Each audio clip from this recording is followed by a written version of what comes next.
Who is with Western Dakota Tech. His background is in electrical. Yep, automation and process control. Yep. So automation and process control. So he is the right person to be talking to us about controlled environment agriculture, including hydroponics, aquaponics, aeroponics. He's going to be telling us more about the program at Western Dakota Tech. I bet we're all going to walk away with some ideas of things yes, we can I hope so. on our farms. Good to go? Okay, awesome. All right, so action. Okay, thank you. Everybody loves technology, right? All right, so we're going to talk about agriculture at Western Dakota Tech, and specifically, my world is around the controlled part of the controlled environment agriculture, and we talk a little bit about plant factories, and we'll get into some of that as well.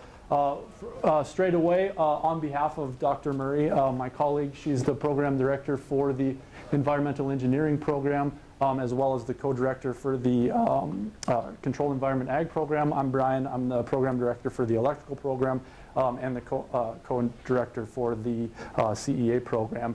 Thank you for spending your time with me this afternoon. It's 5 o'clock on a Friday. There's places we'd all rather be, but I'm grateful for your time, and I hope that it'll be valuable. Real quick before we move on, this is a really important piece to set the stage for what we begin to talk about, because my colleague Dr. Murray has a PhD in microbiology, and I have I'm a master electrician, and I've spent the majority of my career outside of education in process control and automation through high-speed manufacturing and machine control. And so when we think about the technician level in a plant factory, these two worlds come together in a big way. And so that'll kind of be where we play around with the information that we're going to be having over the next little bit of time. And so you're thinking, Western Dakota, what are they doing here, right? This whole idea, this whole mindset of us getting into this space started with the question is, how can you make your community better? And that's really where the emphasis, or the genesis of everything that we've done has been, coming from a way to improve our community. And then that was a question that was asked from us by our leadership, is that how can we make our community better? And then we asked ourselves the question further, how can we make our community better and teach the skills our students are here to learn? And so from that, we did some exploration, and we did some thought, and we dove in a little bit deep to what we have. And what we discovered was food insecurity is a real social need in Rapid City specifically, is what I have listed here, and more specifically our campus right here. So the map is a map that we got from the Rapid City Community Development Director a few years ago. And the asterisks are grocery stores. The circles around, the gray circles around, represent the area of our community which is not a food desert. So it's within walking distance for folks to be able to walk to the grocery store, to be able to use some of their benefits for their food. You'll notice the arrow, that's where our campus sits. Okay, that's important for the next slide. But we can see that the majority of Rapid City, and if we blew this out to western South Dakota, we would see that even larger. We're in a very large food desert. So the idea of controlled environment ag and plant factories really put itself forward, especially when we look at our next slide. So this is a powerful map. I like to talk about this usually at the beginning and then usually at the end of the presentations I do in this space, specifically to highlight the mission and the reason why we're doing this work. If you look at all of the red dots, those are homes inside of Rapid City limits, and all of the yellow dots are homes outside of Rapid City limits that are all utilizing local food resources, food bank resources. So each one of those dots represents a family that is suffering from food insecurity. And currently, at least when this map was produced, it's grown by quite a large margin since through the pandemic and with the current state that we're in. But this is obviously a problem, right? And more specifically, when we look at this, our campus is in a really, really dense pocket of folks that are food insecure. And so that's really the mindset and the focus of why the question reminder is, what can we do to improve our community, and then furthermore, what can we do to improve our community and teach the skills our students need to learn. And through that, we've expressed the Controlled Environment Agriculture Program, and specifically the work that we have around our acronym EAT South Dakota, Education and Training in Sustainability and Development. And so the big focus that we talk about day in and day out in all of the programs that I have part in, and especially when we talk about production of food products, is resource use efficiency. We're talking about biologic resources. What is the life cycle? What is the perfect opportunity for a plant to grow to its maximum production rate? What is the perfect opportunity for the animal life or the bacteria life that we're working with to grow to their maximum? And what can we engineer to put in that place to stimulate that growth?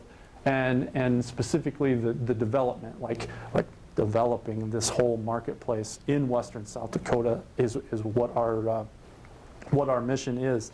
And so from there, we jump into Controlled Environment Ag. Now this is a really great picture that is a great illustration of a plant factory. So we have artificial lighting supplementing natural sunlight that we're being able to get inside of this really massive place that we have on the image here. So this is exactly what a plant factory is. This is a facility that's specifically dedicated to controlling the environment to be able to produce a targeted crop.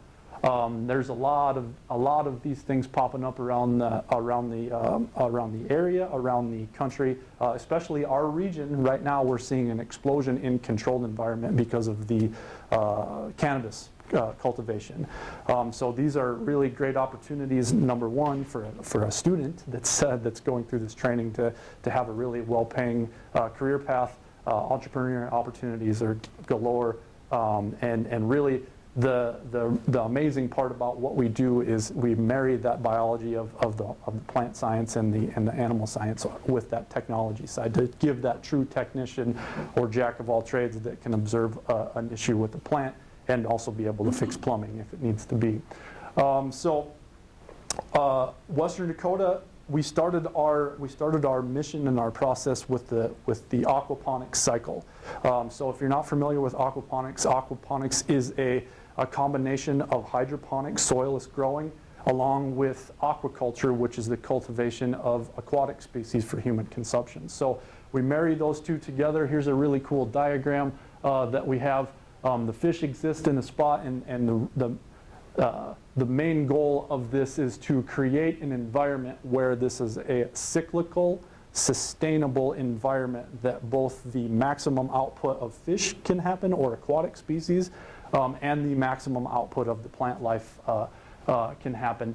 And the really amazing piece about that is how easy it can be and how complex it can be, and all of the different expressions of something just as simple as this. Really what this is this is a mirror of the nitrogen cycle that lakes and streams and ponds go through.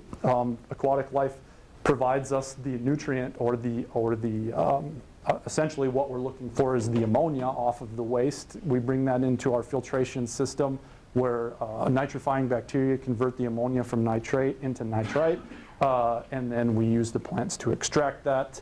That now what's valuable, the fertilizer for the plant, and then we return that water back to the fish as a clean and hazard reduced portion of the cycle. So this is really what we set out to express. And a couple of things that we needed to make sure that we did along the way was we needed to separate out the different life cycles to be able to truly identify and be able to train students on each. And so these are pictures of our campus. We focus a lot on we have an entire semester of the program where we separate the plant and the fish to be able to truly dedicate time for the student and us as we're going through this to provide the optimum parameters to achieve maximum growth on our livestock, right? No different than a producer would be doing if it was a traditional animal agriculture. We have to make sure that we have all of the right parameters in place for our livestock to do their growth rates that we expect to and reproduce the way that we want them to do as well. So we have some photos. This right here is a tiger oscar inside a tank with some blue tilapia. Blue tilapia is our is our main target for our aquaponic system. That's our main functional species that we deploy to the different areas that we'll be talking about here is our blue tilapia. It's a really common table food. It's a white fish that has a really it's not as fishy as some of the other aquaponic fish, and it pairs really well with other spices, and so it's a really good table fish for people that are into like blackened tilapia. Folks eat that stuff up. It's really good stuff. We have the images that we're seeing here. The one in the blue, that's a shrunk down version of a commercial aquaculture system, and we have two of them side by side right there. And then we have a mirror image in the Western Dakota Tech version of hey, we got these cool things, but this investment was $10,000 for these things, and how much can we produce out of that? And then our challenge is, well, if we're training students to look at this as an entrepreneurial opportunity, is that capital investment worth it from the conception of their idea of the small business, or can we use the thing that is currently being used and as a model, and then recreate it or build our own thing? And that's what we have with the smaller oval tanks next door to the blue tanks up there, is that we actually back engineered, if you will, the filtration system off of the commercial system. Like I mentioned earlier, the blue tanks is about a $10,000 investment, in both of these setups that are the same amount of gallons and have almost identical water quality parameters. This is probably about an $800 investment between the two. Those of you who are ag producers will recognize that those are just stock tanks. And then kind of up toward the top where you see the 2x4, that's our DIY filtration. That's equal in function to the more expensive system. So it's little things like that we talk about as far as the design and the engineering thing. But the other thing that's the more important piece is that biology side. Is that, are we creating the same sort of atmosphere for the biological components, obviously the fish, but more importantly the nitrifying bacteria to convert the fish waste in that space? And we are, and that's a really powerful message for the student, as well as the options when they leave and when they're transitioning this from education, from just an education to an actual lifestyle and an employment opportunity. So the next is the hydro lab, if we can get it to work. Yeah, so we actively separate the two, so and specifically to spend the time with each one of those two different life cycles to be able to know what happens if tip burn on our leafy greens happens, or know, hey man, we got a whole batch of fruiting plants that aren't fruiting. What's going on? Oh, well, we didn't pollinate, did we? So things like that. All of those little things that are traditionally, something that we don't have to consider if we have an outdoor garden, we have to consider when we control the environment. And so to be able to bring that from the outside to the inside, and then remove the soil from it and mix the nutrient and determine whether hydroponics is a better option for your operation, the student's vision, or if aquaponics is a better option for their vision. This is the place that we really get to experiment with plant physiology. We have we start all of our seeds, all of our plants from seeds. So we have our propagation tents here.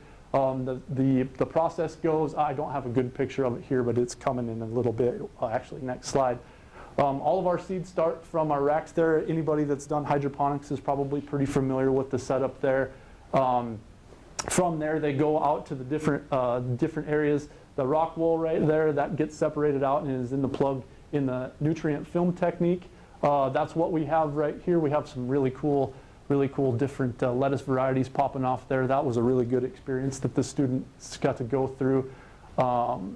Good there. And then if you'll notice this middle picture in the back, we also have vertical farming. So vertical farming is actually pound for pound, or square foot per square foot, a better growing technique. It's got some challenges because we're rotating the axis that the plants are growing on. And the light has to also rotate with that. So there are some design challenges, but we can actually get significantly more production out of a vertical farm than we can out of the horizontal nutrient film technique that we have highlighted on these two pictures.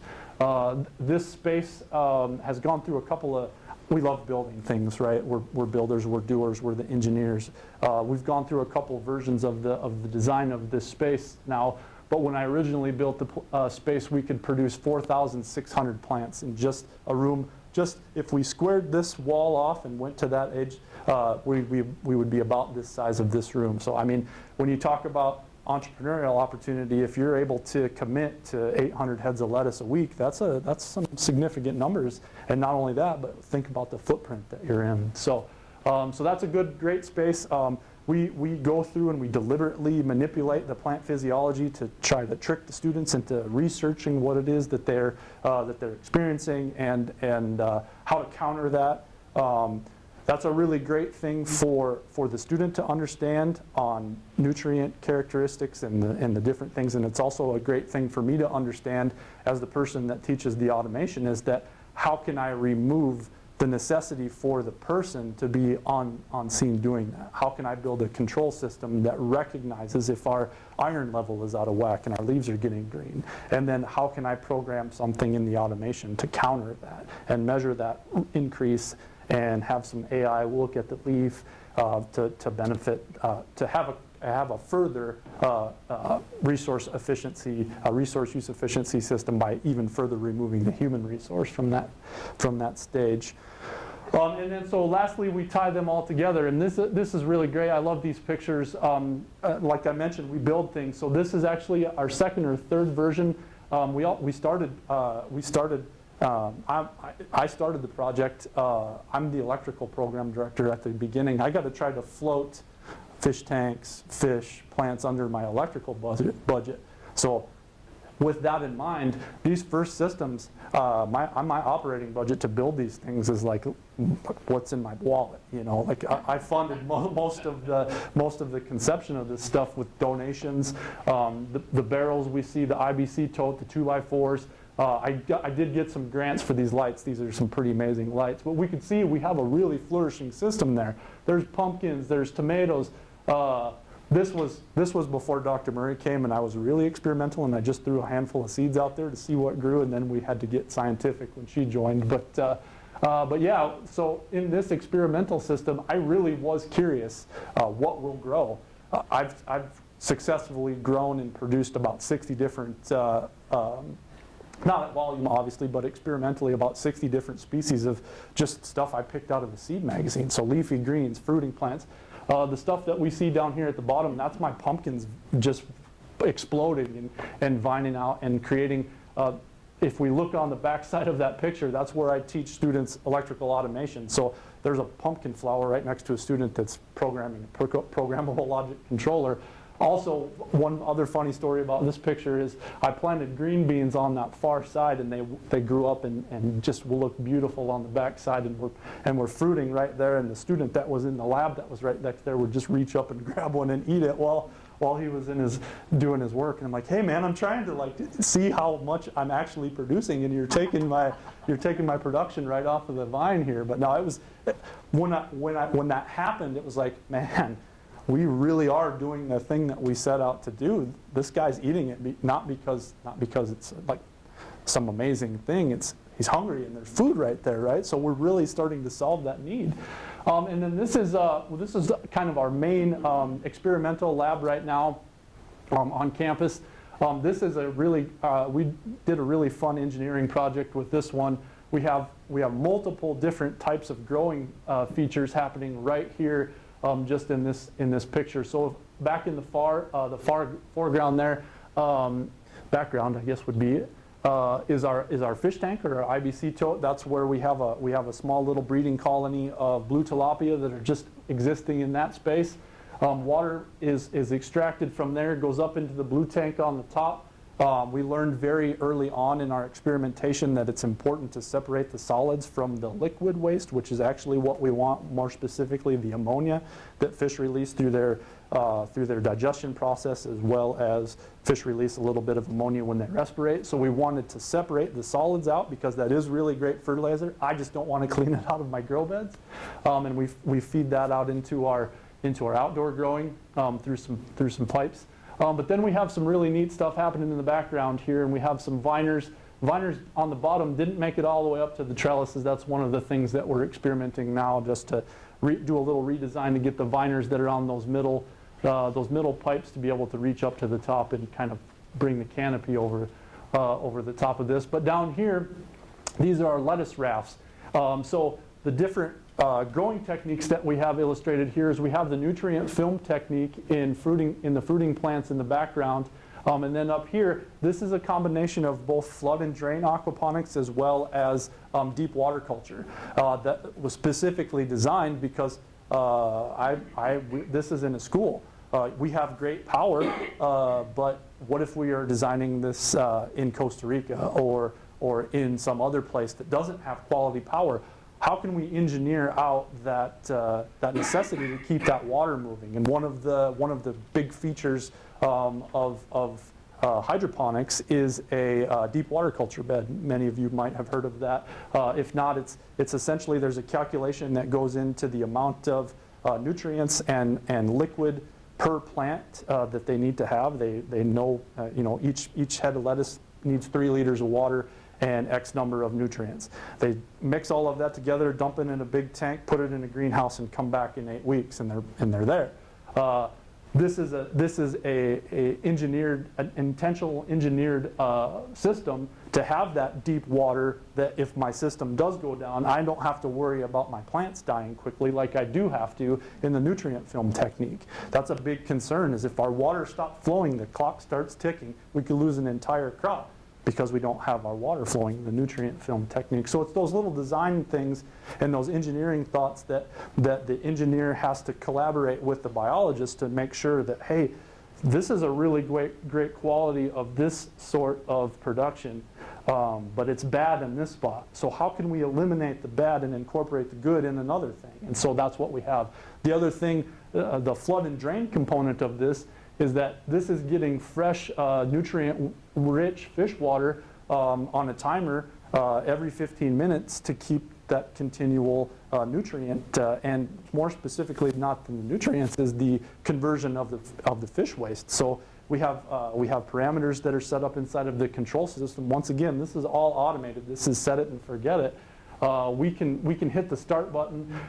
The only inputs that we have is the seedling from the propagation system, and then the only reason why this isn't automated is because I like to go see the fish come up, and we have to feed the fish, and I like to do that. That's my fun of the day, is go checking on the fish. But normally that would even be automated in the process to where all I have to do is come on Tuesday and harvest. This is all under video surveillance. I can pull up the video on my phone.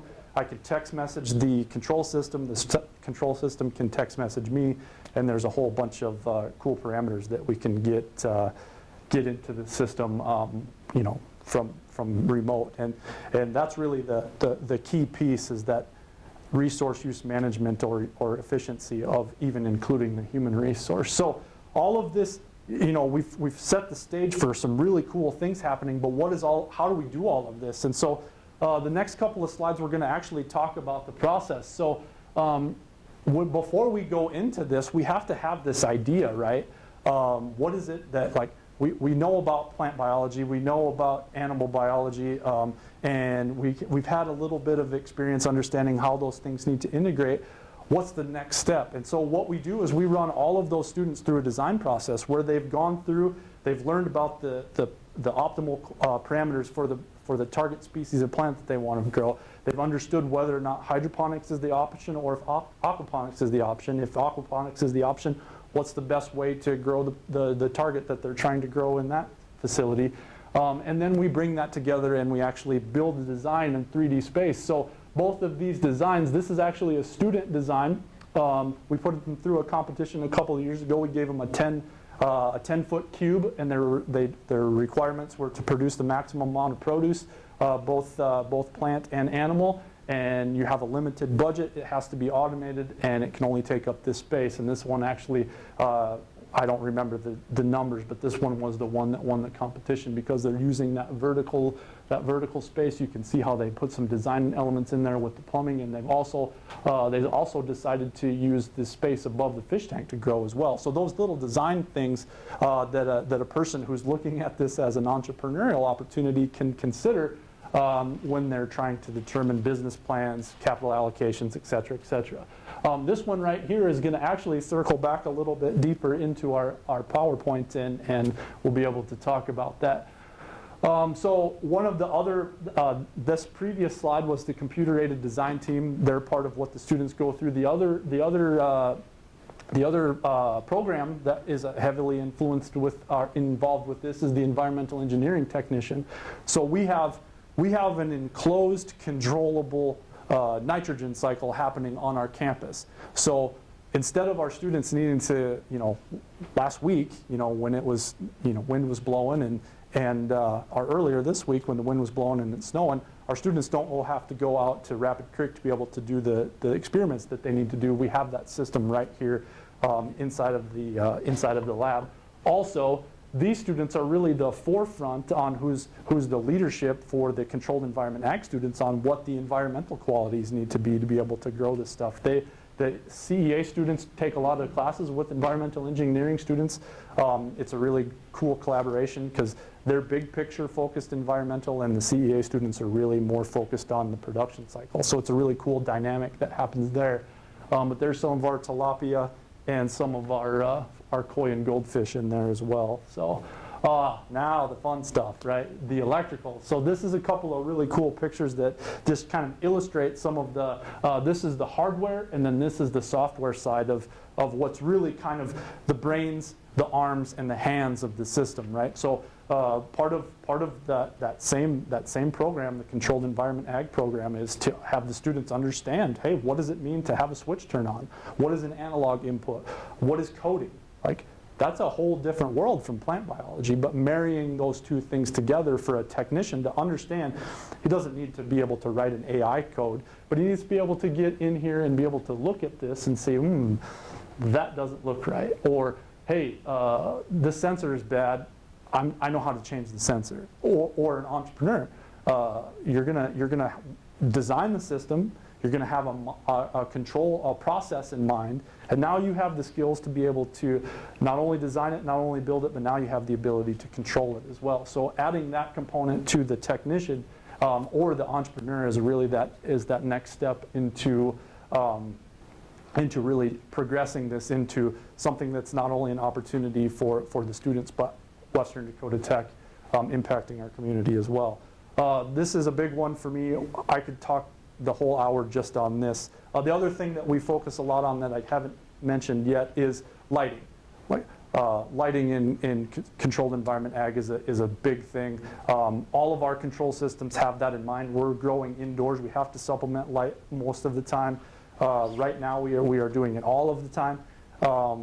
Light frequencies, light parameters, micromoles per square meter, per meter squared, all of that stuff is also part of the education that the students get through with us over there.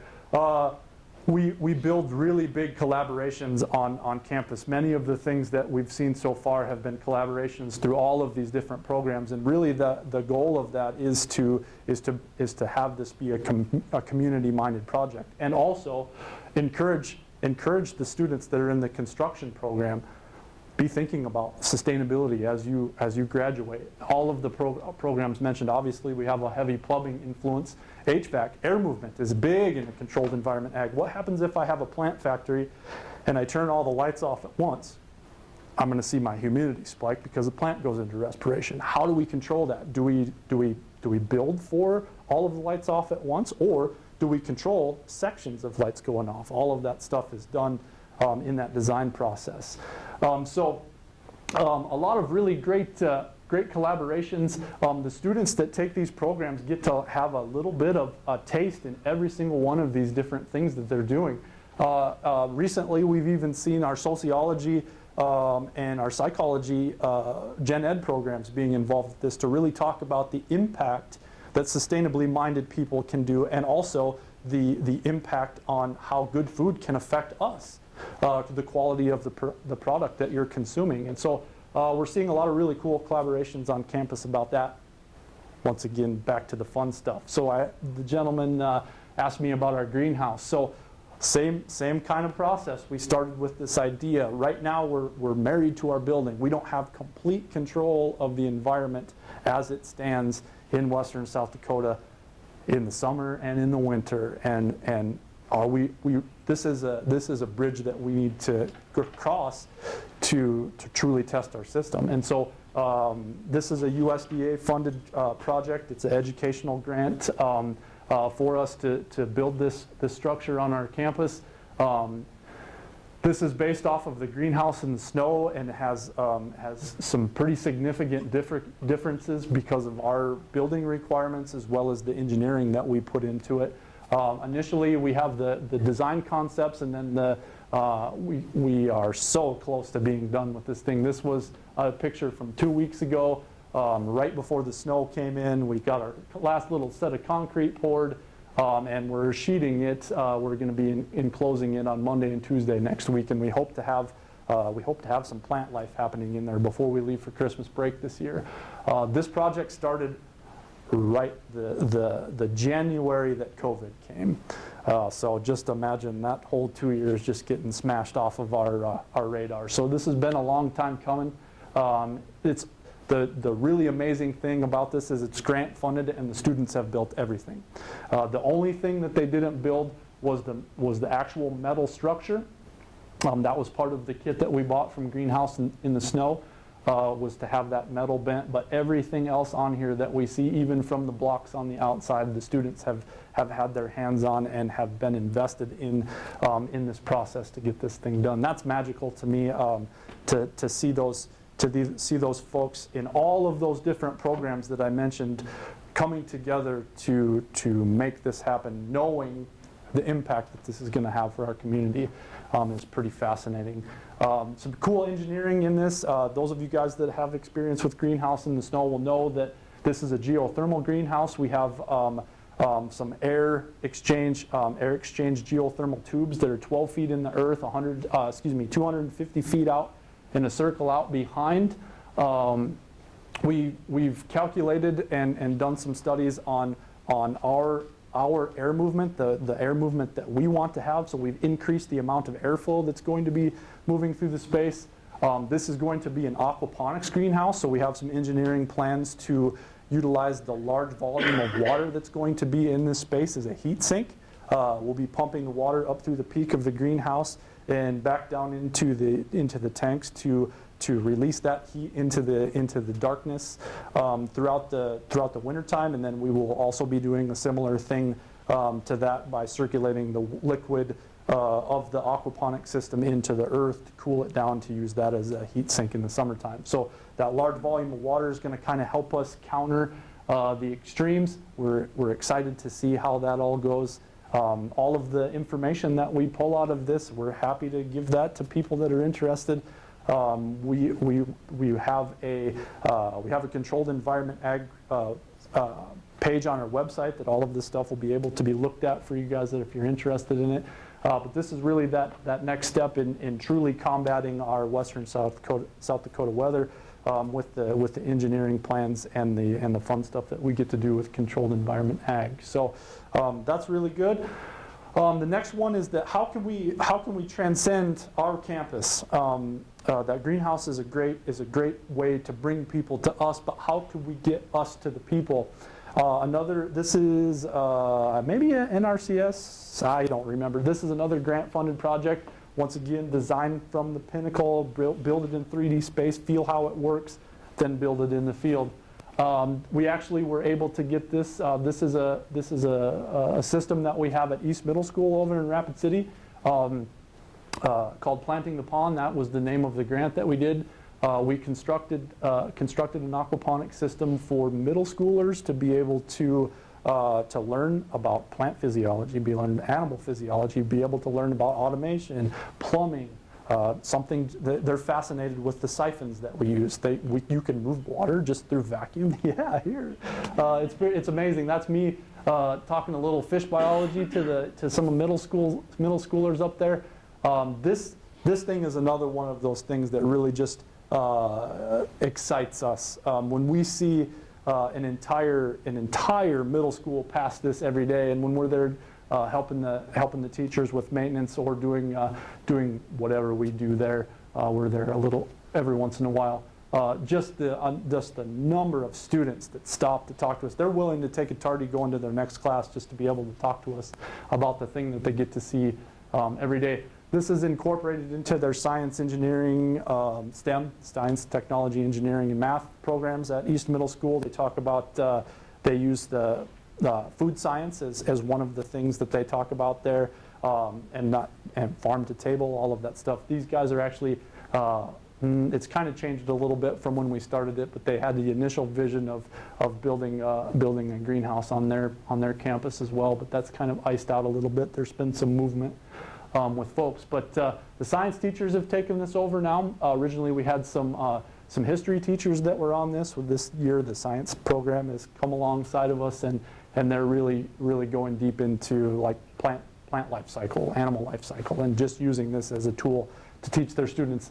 And them seeing Western Dakota Tech all over everything is a great benefit for those students to know where that stuff comes from. So once again, making that community better, impacting those students. Here's another community impact slide.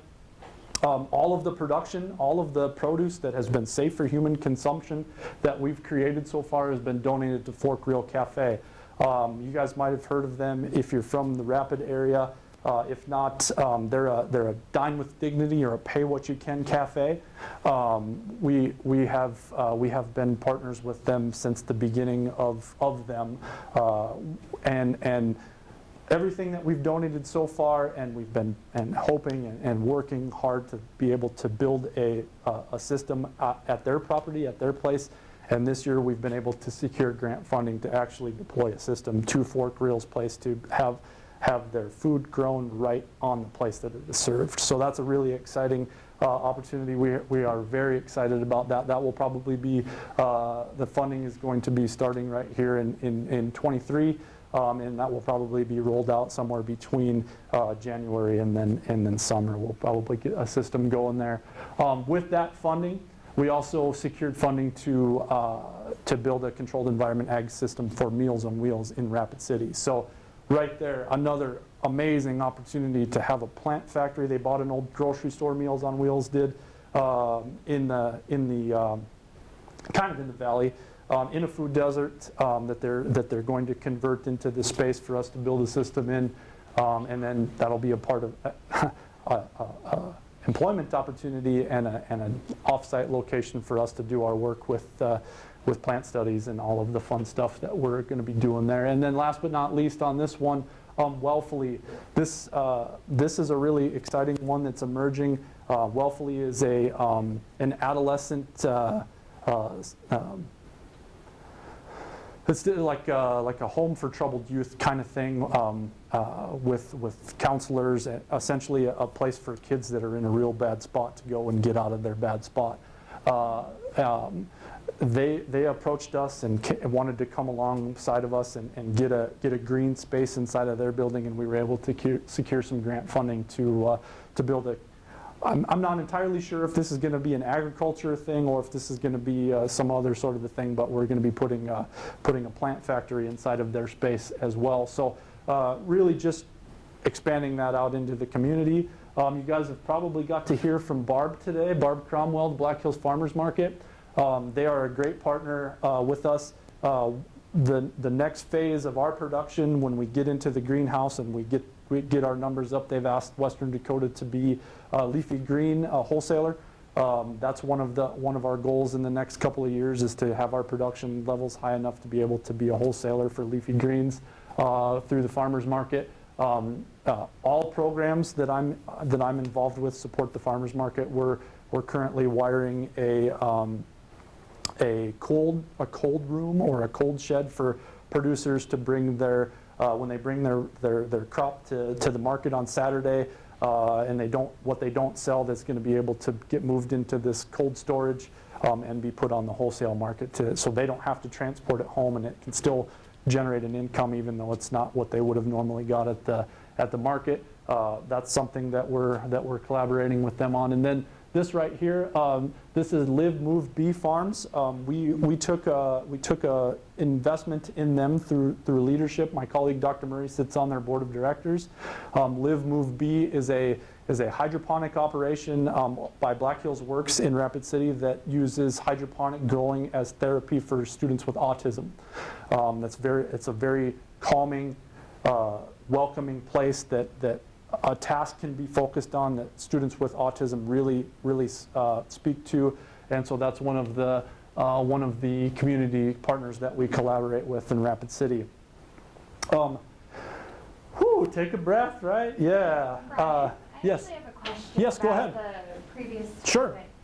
So can you explain that wholesale market with the Black Hills Farmers Market? And I'm particularly curious, how are you going to prevent yourselves from outcompeting the other producers? Good question. And I mean that from a polite place. yeah. I just want to understand how that all works. Yeah, so I can't speak to that. What I can speak to is the mindset. And I think the goal with the wholesale market is to target the places like Wellfleet, like Fork Rio, like even Rapid City Regional Hospital, like the people that the organization's Cornerstone Rescue Mission, to have it be focused on people that actually need it at the price that they're able to give it to them. Once again, don't quote me on that. That would be a better question for Barb. She's got a really that whole team, their board of directors with Barb at the helm is doing some really great work.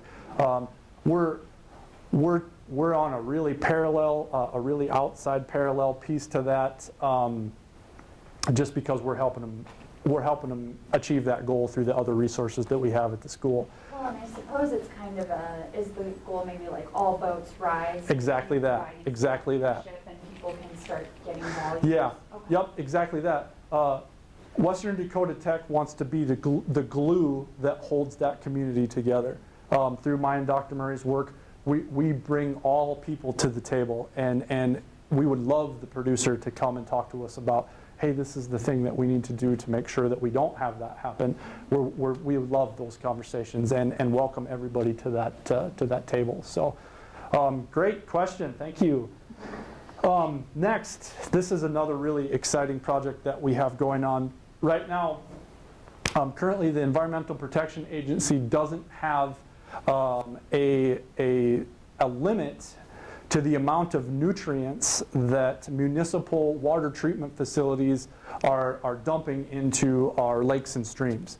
And actually one of the things that my colleague Dr. Murray did with her PhD dissertation was to analyze that high level of nutrients downstream effects and how that is an ecological disaster waiting to happen.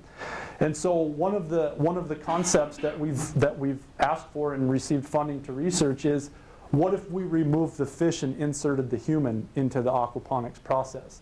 And this EPA trailer is a mobile lab designed to do just that, is to transition the growing facility from our school or from our greenhouse to the place where the water is being entered into the lake and stream, record the data as the water enters into our system, run it through the plant extraction process, determine what that value is at a plant level, and then determine if that's scalable to pre-plan for EPA's impending mandates on nutrient level release that can be done from the municipal wastewater treatment facilities. And so that's a really exciting one that the facility is built. It's a mobile operation. All of it's automated. The remote water quality monitoring, all of that, all the bells and whistles are in there. Ready to take that treated wastewater that's dumping right into Rapid Creek, run it through our system, and see if we can actually use this as a way to, number one, collect some of those nutrients, and number two, minimize those downstream ecological impacts that we all have just through the fact that we exist. So that's exciting. Part of the idea with this is to do the genetic and the biological research that would be needed to determine if these are human safe for consumption. That we hope that to be at our next level of funding after we provide the numbers that if this can or cannot be a solution to eliminating that. But what do you do with the plants that you're growing? I'm glad you asked. The Farm and Ranch Management Program, those beauties right there are going to get to benefit from that growth that we're doing inside of that space. We will, oh geez, that's autoplaying. Sorry guys, I wasn't expecting that to happen, or maybe I did that with my hand. This is an opportunity for me to just like get right to you guys and say Western Dakota Tech does have a Farm and Ranch Management Program. This is traditional animal agriculture for Western South Dakota. Our program director for that program is Caden Eisenbraun. He's a generational Angus producer from, I can't remember if his family's ranch is from south of Wall or north of Wall, somewhere around Wall. He's a really great guy and doing a lot of real fun work. These cows are actually right on our campus, right on the east side of Rapid City, right inside of the residential district.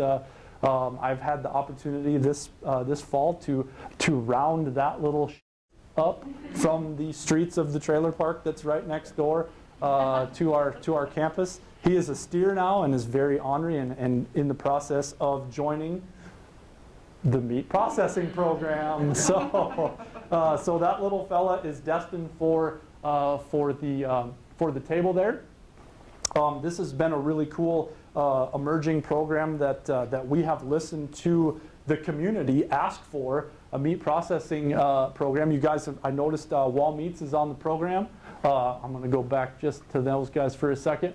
The lab for this program is at Wall Meats facility right there in Rapid City. So Caden does the classroom version, the lecture component, and then their labs are actually being taught by the actual butchers that are right there at the facility right there in Rapid City. This is a really exciting space for Western Dakota to be in because we're really picking apart that food chain and driving that local food mindset to the people, right? Like this is I think this is a 9-month program. Don't quote me, I'm almost sure it is. You can come through, you can get your certificate in meat processing, and Wall Meats will hire you right off the street, or after your graduation. The same with the Farm and Ranch Management Program. That is an associate's degree program. They focus on traditional agriculture as well as farm production, as well as the animal side. That's a really great opportunity for students that want to get an education but don't have the desire to go that bachelor's degree route. And then just one last, there he is. There's the picture that he got that we had of him when he popped out. I believe this is maybe 2 years ago. And then last but not least, this will kind of be this, and then I have one other little video that I want to share with you guys. Western Dakota Tech has transitioned from a local influence to a global influence through our study abroad program. Last year, we were fortunate through our community connections to be brought into contact with a group of missionaries through Rimrock Church that's just kind of southeast of here, or southwest of here a little ways. About a group of folks that were forging ahead with an aquaponics system in Ochimogo, Costa Rica. They had the idea, but didn't have the skills or the people. We had the skills and the people, and were able to deploy a group of faculty and students to construct this educational model. Last summer, it was a challenge in a foreign country. We didn't get to collect all of the material like we would here. There was a language barrier when we had to go to the hardware store to buy a PVC fitting. We shipped 350 pounds of PVC fittings from America in our carry-ons to Costa Rica. Many of the blue components on there are commercial aquaculture components that we brought with us to make sure that we had. But you can tell we're reusing tires, we're reusing IBC totes. This right here, the actual pond liner that we have for our lettuce rafts, that is the canopy for a vegetable truck. So it is literally that human first, people first let's get here, let's use the skills that we have to be able to impact this community. This is the next step.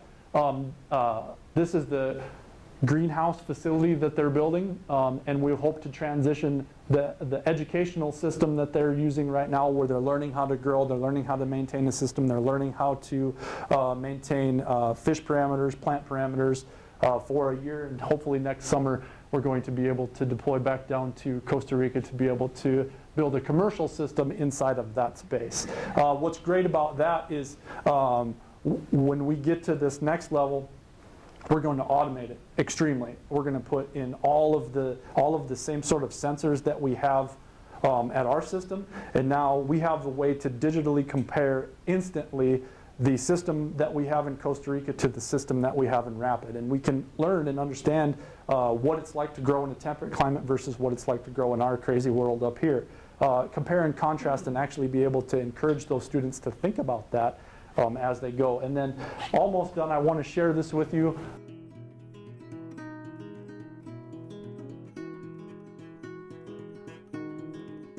Through the sustainability-focused efforts Western Dakota Technical College is currently undertaking through the courses that we offer, we were introduced to members of Rimrock Church who are supporting a group called Increse Ministries through one of the members of our program's advisory boards. This collaboration led to an opportunity for faculty and students to apply their knowledge to design, build, and commission a controlled environmental agricultural system centered around aquaponics in Costa Rica. 4 faculty members from the Controlled Environment Agriculture, Computer-Aided Design, Environmental Engineering Technician, and Electrical Trades programs, as well as 2 students from the Controlled Environment Agricultural program, were selected to implement a system designed to produce both consumable plants and fish for people in Increse's ministry and the community of Ochomongo, Costa Rica. The focus of the project was to create a system that could engage the community with a people-first mindset, provide an educational resource for the Increse leadership to train their community, and systems that would create revenue and ensure that the community's food security needs were met. The plan for this project is twofold. The first system, installed in the summer of 2022, was designed to be an experimental system and to have a very high resource use efficiency, with the intention for the operators to learn what plants grow best, how to properly maintain a fish-healthy ecosystem, how to manage the technical side of the system operation, and to analyze the market for system production based on what's learned from the experimentation. The second phase will be to utilize the knowledge gained to design, build, and commission a commercial-sized system to provide a greater impact on the community. With the first trip successful, there are plans for future study abroad trips. The team met some truly incredible people and will be supporting the Costa Rica system for the foreseeable future. Western Dakota Technical College's sustainability efforts continue to provide pathways for clean, continuous food sources and are eager to collaborate with anyone who is in need. Really unique experience there. That's another thing that we bring the students along with at Western Dakota. Really impactful. This really made us realize the impact that these systems and this work can have on communities. So that was really a great video. And then lastly, we've been awarded several awards. The program mentions 2018, my students were awarded the first place championship at the National Science Foundation Community College Innovation Challenge that was held down in Washington, D.C. They worked with senators and representatives to understand and explore this as a business model, and just I had a really great group of students and a really powerful project that propelled us to the foreground. This work has got us the Rapid City Sustainability Award. These are some folks that were awarded a design competition award through the American Technical Education Association, and then this is the students using that exact. You'll see the picture that I used at the beginning of the thing to win a hydrology conference that SDSU holds out here a couple of years ago, based off of the work that we've done with aquaponics. So pretty exciting there. And then I think that probably brings us to the end. Yes, that's the end. So does anybody have any questions? Yes. So is there any future plan or something going on now to kind of bring this information more into the hands of the public? 100%. Yeah, so we're at a spot, we're on the razor's edge, if you'd call it. We're getting ready to tip into that greenhouse. So all of the work that we've been doing, we've been documenting, we've been maintaining good records. These are grant-funded projects, so all of the reporting that we have to give to the granting agencies is already available. But yeah, that is our goal, is to have this be 100% open resource for producers, but more specifically for our students after they graduate, to have these plans available to deploy to the field and use what we already know from what we've learned at Western Dakota. So, yeah, yep, yes. What are some of the changes you've made to that greenhouse design from what you received? ADA accommodations. We're a school, so you'll notice. I can go back. Let me go back here. There we go. So you'll notice the blocks. So dual function. Number one, those are an amazing heat sink. That's a big chunk of massive earth right there that's not going to allow the temperature to swing too drastically inside of there.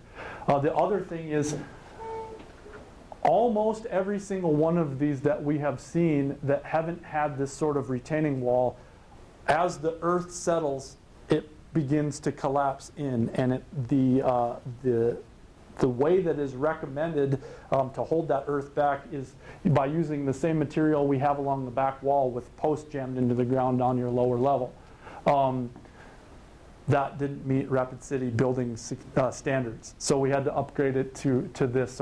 So dual function. It wasn't the loss that we had to do that. It's a better structure. It's solid as a rock, and that's amazing. Other design modifications. The fact that we're going to have that giant water mass inside of there, and the engineering of circulating that up and collecting the heat during the day to dissipate during the night. That's another one. The energy efficiency-ness of it, we have incorporated a 6 kilowatt solar generation system that we are anticipating being a preemptive solution to our energy needs in the summertime to keep it cool. And then that's a lot of them. The other one that isn't currently deployed but will be is this doesn't have its own water supply right now. So what we have to do and what we're planning to do is to bury a giant cistern up there to bring water, number one, for our use, but number two, to have a greater volume of water to kind of counter that temperature swing. There is a lot of really smart people that are working on this. We're excited for the next failure. Is that weird? Like we're looking forward to solving the issues that are coming our way. So, yeah. What did you do with the geothermal? How many pipes did you put in? Okay. Yep. It's a great question. So the entire length of our trench is 250 feet. So out of either corner. So think of this as a long rectangle. Out of either corner, we have 15 corrugated tubes that are penetrating out into the earth. They're 12 feet down is our low depth. We have a series of 5 of them at that depth. Buried them, laid another 5 in, about a foot. We buried them by about a foot. Laid another 5 in, put another foot on, and then a third layer. So where each one of those, not only did we have the different layers separated this way, but we also had them separated that way. So we built racks that each one of those layers were on to keep the pipes separate, to allow the maximum amount of earth to be contacted with each one of those corrugated tubes through that entire length. And when we dropped them in there, we had 40 students out there walking along the trench, helping to guide those, controlling the fall of those deals down into the bottom of that trench. What size pipes did you use? I don't remember. Yeah, probably. They're pretty good size. Yep, pretty good size. Yep. What was the length of your? So the total length of the greenhouse is 102 foot. The length is 102 foot, and then the width is 17 feet. Yep. Yep. Cool. All right. Thank you, everyone. Time to get to happy hour, right? Have you done any studies or anything with like local fish? Yeah, actually in our aquaculture system right now we have channel catfish and bluegill and largemouth bass. One partnership that we're merging with right now is Game Fish and Parks is going to use our facility to start to have us help them with fingerlings of all of the fish that Game Fish and Parks is currently stocking in lakes and streams throughout South Dakota. So, yeah, that'll be a really fascinating one. We're due very soon to go to Cleghorn and look at what they currently have as their production facility and incorporate large components of that into our spot at Western Dakota. So, yeah. Please, anybody, if you're interested, stop by and check things out. We're always happy to do tours and give any information to anybody. So.